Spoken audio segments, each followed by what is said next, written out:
بسم اللہ الرحمن الرحیم۔ انتہائی قابل احترام بلوچ بھائیوں، بالخصوص مولانا صاحب اور گوادر کے بلوچ بھائیوں، پاکستان پیپلز پارٹی کا یہ وفد جو چیئرمین بلاول بھٹو زرداری صاحب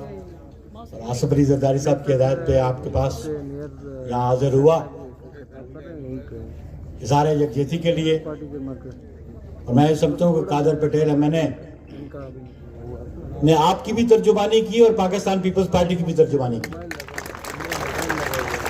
اور ان کی گفتگو کے بعد میں زیادہ مناسب نہیں سمجھتا، شاہ صاحب بھی ہیں اور باقی دیگر جمالی صاحب بھی ہیں، صرف آپ کو ہم یہ یقین دلانے آئے ہیں کہ بطور پاکستانی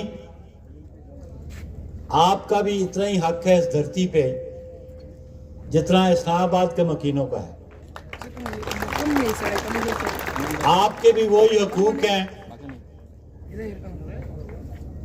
اس پاکستان کے آئین کے نیچے جو خیبر پختونخوا اور پنجاب اور سندھ کے لوگوں کے ہیں۔ ہم آپ کے تمام مطالبات حمایت کرتے ہیں، اور ہم زیادہ کچھ نہیں مانگتے ان موجودہ حکمرانوں کے آپ کے لیے کہ آپ اپنے جینے کا حق مانگ رہے ہیں ان سے، اور آئین اور قانون کے تحت اور میرے دین کے تحت آپ کا یہ بنیادی حق ہے جینے کا، آپ کا بنیادی حق ہے روزگار کا، آپ کا بنیادی حق ہے کہ معاشی طور پہ آپ ترقی کریں۔ لیکن پچھلے 30 دنوں سے آپ جہاں بیٹھے ہیں یہ احتجاج کر رہے ہیں کہ آپ کو آپ کا حق ملنا چاہیے، اور ہم سمجھتے ہیں کہ یہ سی پیک جو تھا یہ اس کی بنیاد تو پاکستان پیپلز پارٹی کی قیادت نے رکھی، اور اس لیے رکھی کہ پاکستان کے عوام کو، بالخصوص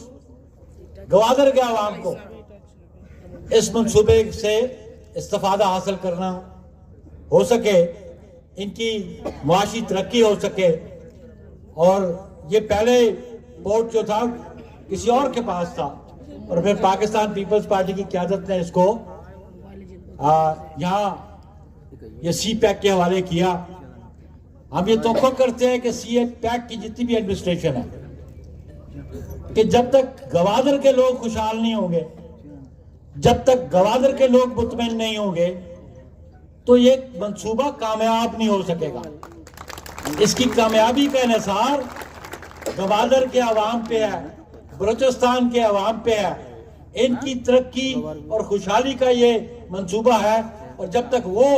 خوشحالی یقینی نہیں بنتی پاکستان پیپلز پارٹی کی قیادت بھی، پیپلز پارٹی کے باقی تنظیمیں بھی، صوبائی تنظیمیں بھی، مولانا صاحب ہم آپ کے ساتھ ہیں، ہم آپ کے ساتھ قدم قدم شانہ بشانہ آپ کے ساتھ آپ کے احتجاج میں شریک رہیں گے۔ بہت مہربانی۔